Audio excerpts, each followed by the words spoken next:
پھر کہتے جی مولوی صاحب بڑی سخت باتیں کرتے ہیں. میں تو کچھ بھی نہیں کرتا. باتاں جڑیاں لوگ صحابہ ہی کر گئے. قدر نبی دا ایک ہی جانن دنیا دار کمینے اے کیبلاں تے بہن والے یہود و نصارہ دے ایجنٹ اور انہاں دے حکم دے اشارے تے نچن والے اپنی دھیاں ایتھے عرب شہزادیاں نو ایتھے شکار کرا کے اپنی دھیاں دین والے. انہاں بدماشاں نو ایتھے شکار کران دا ٹائم سی. انہاں عیاشاں نو جناب فلانے جی شہزادے آئے. یہی تو گل ہے.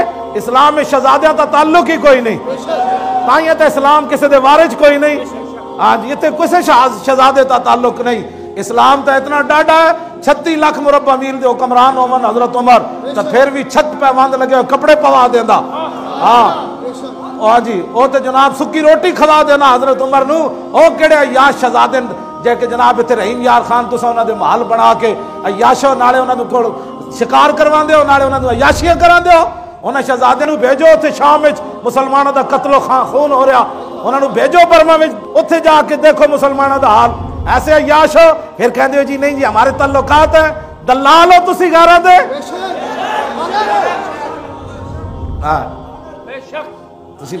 میں تے مسجد کچھ گلاں نہیں کرتا. بہت ساری گلاں میں پی جانا. نہ تواڈے چ غیرت ہے نہ تواڈے چ کوئی ایمان ہے. ہاں جی اتنے جی شہزادے جی شکار کرنا ہے. انہوں نے جناب پولیس اور فوج انہوں دی حفاظت کر رہی.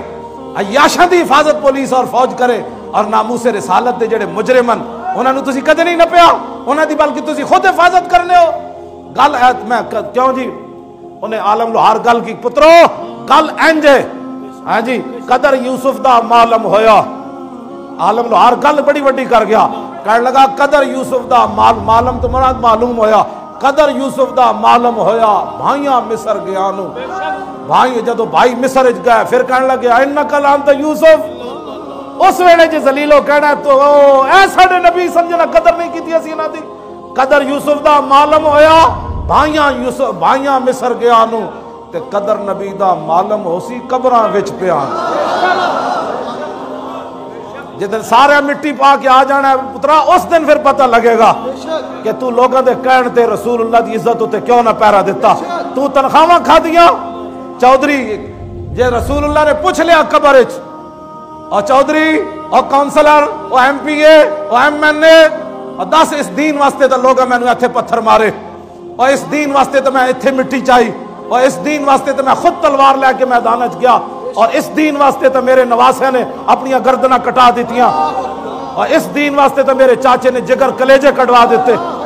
10 چودھری تیرے ہوندیاں مسجد دے سپیکر اترے اور 10 اس ویلے تیری پاور کدھر گئی سی.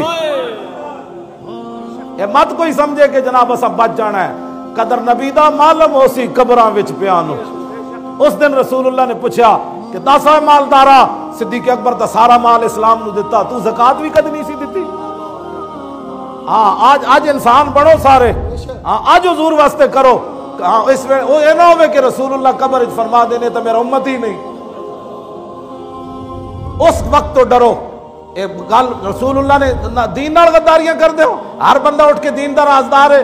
دین نو تو دتا کیوے کیوں جی اے بڑے بڑے بہ کے کیبلا ویکھ دن سارا دن جناب حکے پیندن بہ کے. جی قیامت والے دن حضور نے حضرت عمر بن مادی کرب نو بلا لیا. فرمایا اے میرا بڑھا صحابی مدینے تو چل کے یرموک گیا تو زیادہ بڑھا سی. تو چل کے مار روڈ بھی تو میری عزت واسطے نہ گیا. جس نے کہا جی میرے پتر نکے سن رسول اللہ نے امام حسین دے پتروں نو پیش کر دینا اینا نہ بھی نکے سن. تو اپنے پتروں دیاں جوانیاں بچانا. تیرے پتر علی اکبر نہ زیادہ سونے سن. آج ہر بندہ اٹھ کے پتر بھی بچاؤ نکے بھی بچاؤ بڑے بھی بچاؤ مال بھی بچاؤ تو دین کدھر گیا. اے رسول اللہ نے پیش کر دینا ہے. میں جی چاچے کی خاطر نہیں گیا. حضور نے اپنے چاچے پیش کر دینے بڑھے صحابی پیش کر دینے. انس بن نضر نو پیش کر دینا. انس بن نضر کی کہندے سن جناب جنگ بدر جو پیچھے رہ گئے تے بعد وچ کہندے سن واللہ لئن اکرمنی بیومن. اس اللہ دی قسم ہے جے ایک دن وہ پھر لے آیا نا بدر والا تے الکل مشرکین فی تے میری ملاقات ہو گئی حضور دے دشمناں نال. یا اللہ میں پیچھے رہ گیا بدر جو میں نو بڑا افسوس ہے. پھر میں نو عزت دیویں ایک دن پھر لے آویں جنگ والا دن لے آویں تو پھر ہوئے گا کی لیرین اللہ. پھر اللہ بھی ویکھے گا میں کی کرنا. ہاں جی کیوں جی پھر انس بن نضر دے ٹکڑے کر دیتے اگلے نے میدان احد وچ کیما کر دیتا آپ دے ٹکڑے ٹکڑے کر دیتے پھر او دی لاش بھی پہچانی نہ گئی پھر رب بھی ویکھیا انس بن نضر کے کیتا تو حضور دے دین دی خاطر کدی کسی نہ الجھے بھی کوئی نہ اور تو پھر قبر وچ کہنا ہے کہ یا یہ میرے آقا ہے تو میرے آقا نے فرما دیتا میں تو تجھے جانتا ہی نہیں ہوں تو مجھے آج نظر آیا نہ تو مجھے کبھی مسجد میں نظر آیا نہ تو میری عزت کے لیے کبھی مجھے نظر آیا حضور تو دیکھ رہے ہیں نا یہ تو گل ہے کوئی نہیں کیوں جی اذ لا فرق بین موتی و حیاتی فی مشاہدتی لامتی و معرفتی باحوالہم و نیاتہم و عزائمہم و خواترہم وذالک عنده جلی لا خفا بہ ہاں امام ابن حجر اسقلانی فرما دیں حضور ظاہری دنیا تے جلوہ گر ہون یا تشریف لے جان حضور اپنی ساری امت کو دیکھ رہے میرے آقا فرمان کا آج قبر نظر آیا میں نے تو کسی موقع تے بھی تو نظر نہیں آیا تو تے تسبیح چھکی جا رہے سی